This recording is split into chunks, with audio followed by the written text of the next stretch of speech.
Ayan, mega love shout out. Isang magandang araw, isang mapagpalang araw sa ating lahat. Ayan. At ikot muna tayo guys, no? At medyo nakakapagod, nakaka-stress po na tayo manood ng ika nga bakbakan sa Kalingap. So, yan, labas ang pangil ng inyong lingkod. Ang hirap magsalita guys pag walang ngipin. Yan. Pero ayun na, ano?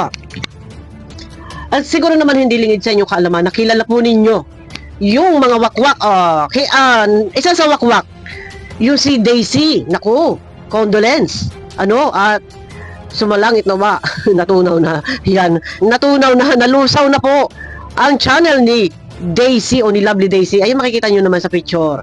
Ayan, ang isa sa spokesperson o pangunahin o nandyan, isa sa mga wakwak. Ano po? Yan. Natunaw na ang kanyang channel at hindi na po ma-search pa ang kanyang YouTube channel. At naku, Diyos ko, grabe. Ang hirap pa naman magsimula na gumawa ng channel. Ano po, dahil syempre kailangan po niya ng requirements 1,000 subscriber and 4,000 watch hour kung ang iyong channel po ay sunog na, so back to zero. Ayan, talaga namang maliban lang kung meron kang mga supporters na nag-aabang sa'yo, manunood sa'yo para makuha mo agad yung requirements, pwede kang maging YPP o YouTube Partner Program, agad-agad mamomonetize. Pero kapag wala, mahirap po talaga. Minsan yung iba inaabot ng 1 taon bago makuha yung watch hour. Minsan lagpas 1 taon, wala pa din. Pero ayun na nga po, condolence sa Lovely Daisy channel at wala na po. Todas na hindi na ma-search.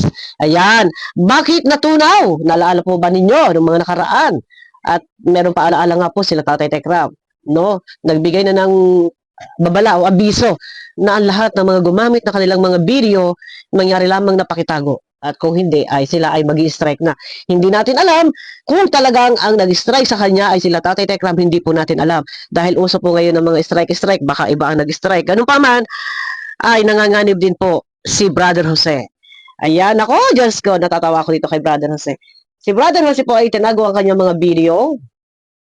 At 1 year ago na, dati, ang makikita nyo doon pag nag-scroll kayo, ang lumalabas sa mga video niya ay 1 year ago.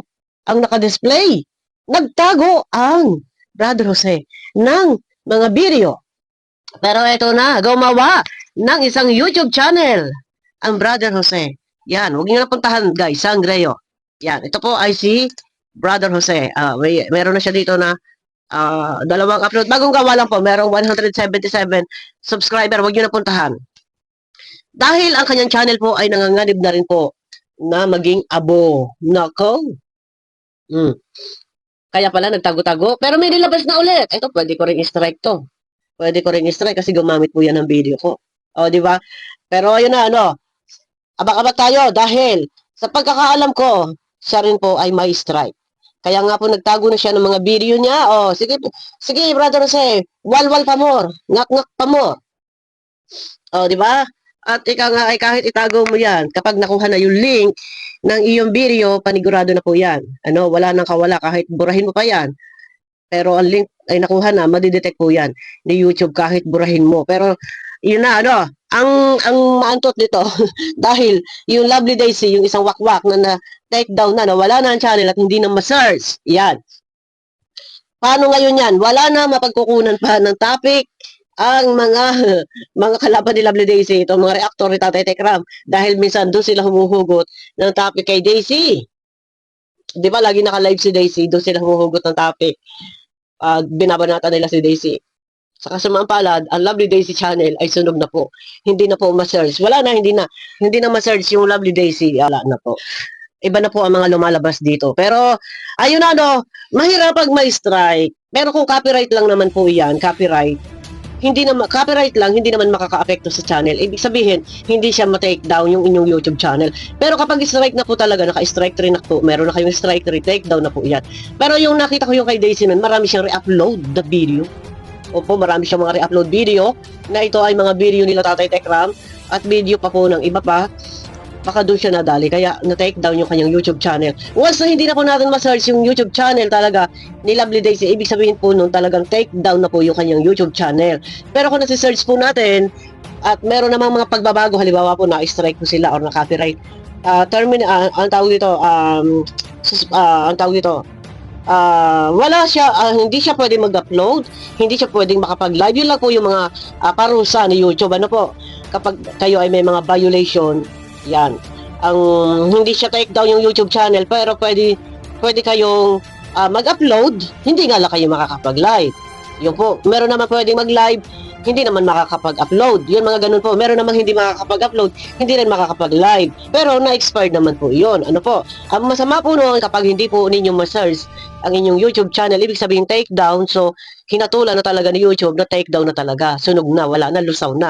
So mahirap na po yun, iapila. Ano po, kasi kung namumuro na po ang violation, wala na. So ayan, nanganganib si Brother Jose. Makikita niyo po dito kay Brother Jose, yun na nga, may ginawa po siya na bagong channel na Sangreo. Manganganib ka. Brother Jose, makikita nyo diyan sa live. Ayan po. Ayan yung mga live niya. Ito, 1 year ago, ayan lang yung mga live niya. Sa bungad pa lang, live. Yung category na live. Ayan. Pag ini-scroll nyo yan, sa bungad pa lang, makikita nyo na agad yan. Picture ko, ayan, 1 year ago. Gumamit po siya ng video ko. So, pwede ko siyang strike dito. Ayun, mga 1 year ago. Ang mga video, pinagtatago na lahat. Ito, pwede ko po strike siya dito sa aking video. Ginamit niya yung video ko na kahaba-haba. Ayan po, yan. Abang tayo dyan, ha? Pwede kong strike si Brother Jose dito, pero nanganganib na yan kasi ang dami niya mga ginamitan ng mga video. Yan, ako, Diyos ko. Yan. Pero marami rin ginamit ang video sa akin to noon, binabanatan ako nito. 1 year ago, binabanatan ako nito eh. Marami na rin yung ito pa, oh. Ayan pa, oh.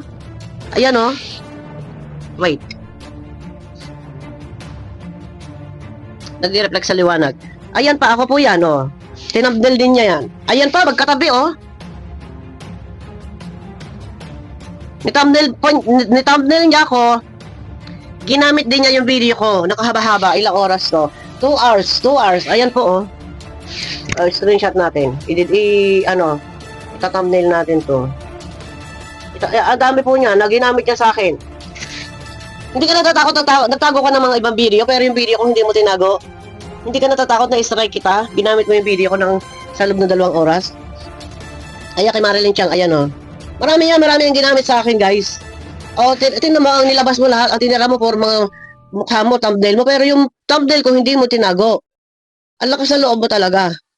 Na nagtago ka ng video ng iba, pero yung video ko na ginamit mo sa akin, hindi mo tinago. Ilan to? 3 na to. Pwede ka may strike dito. 1, 2, ayan o. 1, 2. Andito pa yung isa, yung naka-blue ako. Yung sa bungad. Wait. Ayan. Di ba? Ano ka sa loob mo na magtago ng video ng iba, pero yung ginamit mo sa akin, na video, hindi mo tinago. Strike kita pag hindi mo tinanggal to. Nanganganib na rin naman talaga to, yung channel niya. Kasi kung marami na po ang nag-strike sa kanya, at yung nagpatong-patong na talaga, yung mga nag-strike sa kanya, delikado siya. Ano? Dito pa, ang dami rin niya. May mga ginamit din siya dito. Kaya pa, may mga ginamit din siya dito kay Kuya Bal. Ang lakas sa loob dito. Na magtago ng mga video, itinira pa talaga yung video ko. Yung video ko talaga, ha? Hindi mo, 3 video, 3 live yun, 3 live yun, na hindi mo itinago yung video ko. Nagtago ka ng ibang video, iniwan mo pa talaga yung video ko. I-strike kita. Abangan nyo ko, guys. Sabi ko nga sa inyo, magpapalit lang ako ng email ad ko. Magpapalit ako ng email ad ko kasi yung email ad ko, nandun po yung real name ko, yung sa ginagamit ko talaga sa aking YouTube channel, nakalink. Nandun yung real name ko. Magpapalit po ako ng email ad para pag nag-strike ako, hindi nila makuha yung real name ko. Abangan nyo ako, guys, Pag hindi mo tinago yan, Brother Jose, i-strike kita, sunod ka kay Daisy. Kasi ginamit mo yung video ko, May mga materials ka kinuha sa akin. Ginamit mo dyan sa upload video mo. Kasi abangan nyo ako, guys, sa akin next video po. Mega love shoutout po sa inyo lahat. Pakiclick naman po, guys, ng thumbs up. Nawala na yung nito. Yung bilog nito. Ayun, nalaglag. Abangan nyo ako, guys, sa akin next video. Pakiclick po ng thumbs up.